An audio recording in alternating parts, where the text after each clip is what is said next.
서울은 조선왕조 건립부터 지금까지 600년간 한반도의 중심으로 자리했습니다. 지금은 한강이 서울을 대표하는 강이지만 과거 강남이 개발되기 이전 서울의 대표 하천은 강북을 가로지르는 청계천이었습니다. 그렇기에 청계천은 서울이 변화함에 따라 함께 그 모습을 바꿔왔는데요. 조선 말기부터 근대, 현대에 이르기까지 격동의 역사를 그려낸 서울의 흐름을 청계천과 그 주변 풍경을 통해 살펴보겠습니다.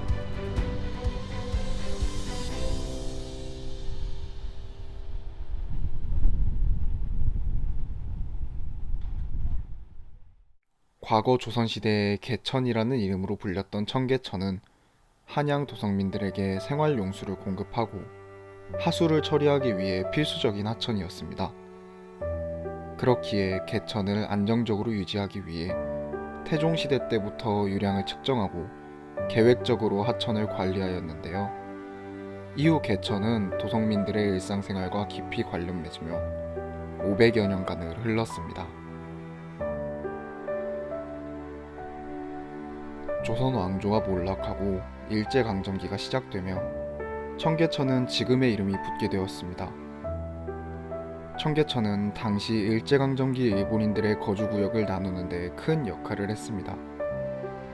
청계천 이남인 충무로에 일본인들의 거주구역이 자리 잡으며 충무로 일대의 기초행정구역 명칭을 맞지로 일본인의 수가 적은 동네의 명칭을 동으로 통일하여 청계천은 민족 차별의 상징이 되었습니다. 일제의 행정이 맞지, 남촌 위주로 이루어졌기 때문에 청계천을 기준으로 남촌은 문명화한 공간, 북촌은 낙후한 공간이 되었습니다. 또한 당시 산업화가 시작되면서 서울에 사람이 몰리고 청계천 인근에 방직공장, 고무공장, 염색공장 등이 들어서며 청계천에는 늘어난 생활하수 외에 산업폐수까지 흘러들어 점점 그 수질이 악화되었습니다.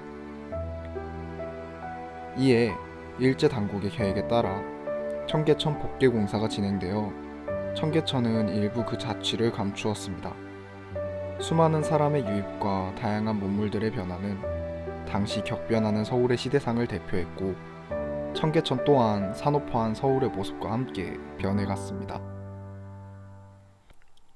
이후 1945년 8월 15일 한국은 일제로부터 해방하며 또 다른 시대를 맞게 됩니다.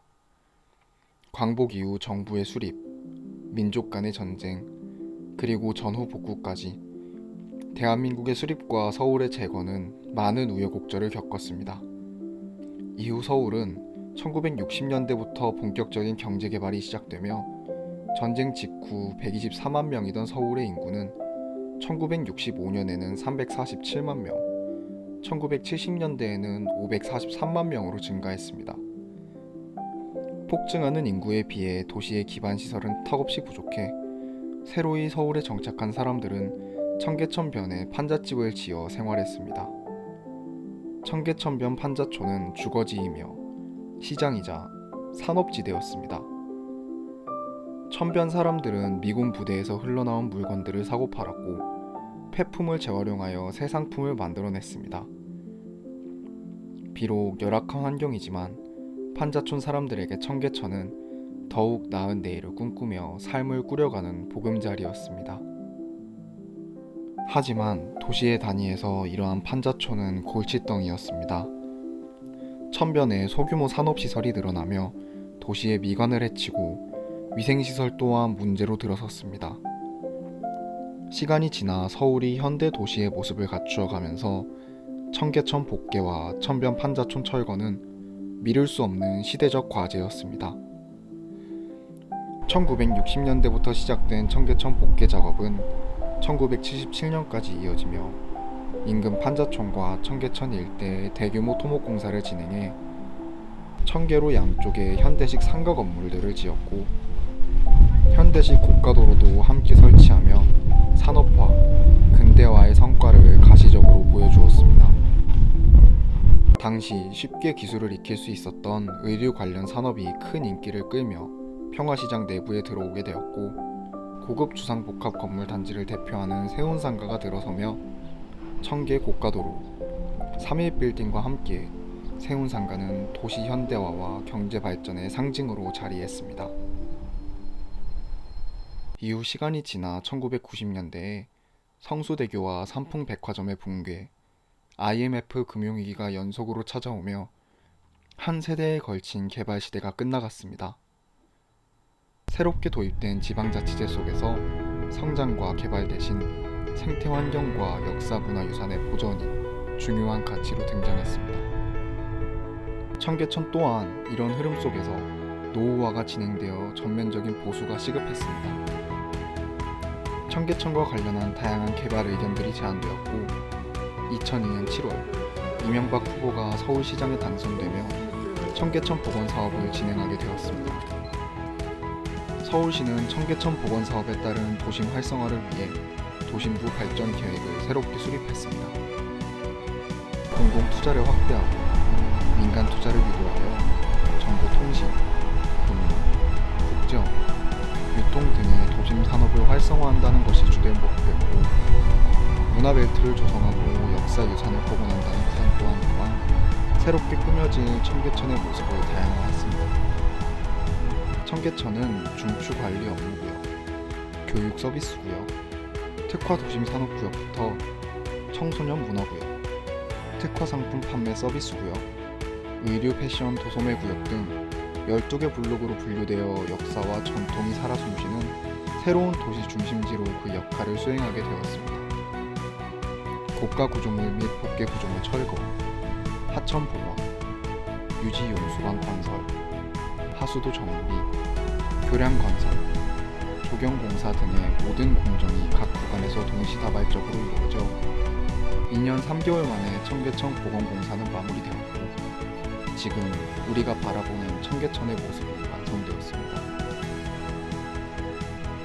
안전이 우려되는 낡은 고가 구조물 아래 헛개 하천이던 청계천은 천변 휴식 공간을 갖춘 맑은 물이 흐르는 하천이 되었습니다. 청계천 복원 사업은 노후한 구조물 철거, 도심 친수공간 조성과 같은 다양한 성과를 이루어냈지만 예로부터 간선 하수도 기능을 하던 청계천에 완전한 자연생태의 회복과 역사유산으로서의 복구는 어려운 부분들이 존재할 수밖에 없었습니다. 이는 앞으로도 풀어갈 미완의 과제들로 남아있습니다. 물론 청계천은 이제 고궁, 남산타워, 광화문, 명동 등과 함께 서울을 대표하는 장소로 자리잡았습니다. 서울시설공단의 통계에 따르면 청계천 복원사업 준공 이후 연평균 1,700만여 명이 청계천을 다녀가며 그 목적 또한 관광, 휴식, 산책, 연구, 답사 등 수많은 이유와 함께합니다. 청계천은 새로운 관광자원을 넘어 이제는 도심 하천 재생의 대표적인 모델이 되었습니다. 격동하는 시대를 거쳐 서울은 역사상 가장 찬란한 시기를 보내고 있습니다. 빼곡한 빌딩은 늦은 밤까지 도시를 밝히며 수많은 기능을 해나가고 1000만 명의 서울 시민은 각자의 삶을 살아가며 서울이라는 도시를 구성합니다. 그리고 청계천은 찬란한 서울을 배경으로 현대의 천변 풍경을 담아내며 유유히 흐릅니다. 수많은 역사를 담은 청계천의 천변 풍경이 내일의 서울은 어떤 모습으로 담을지 기대하며 이야기를 마무리합니다. 시청해주셔서 감사합니다.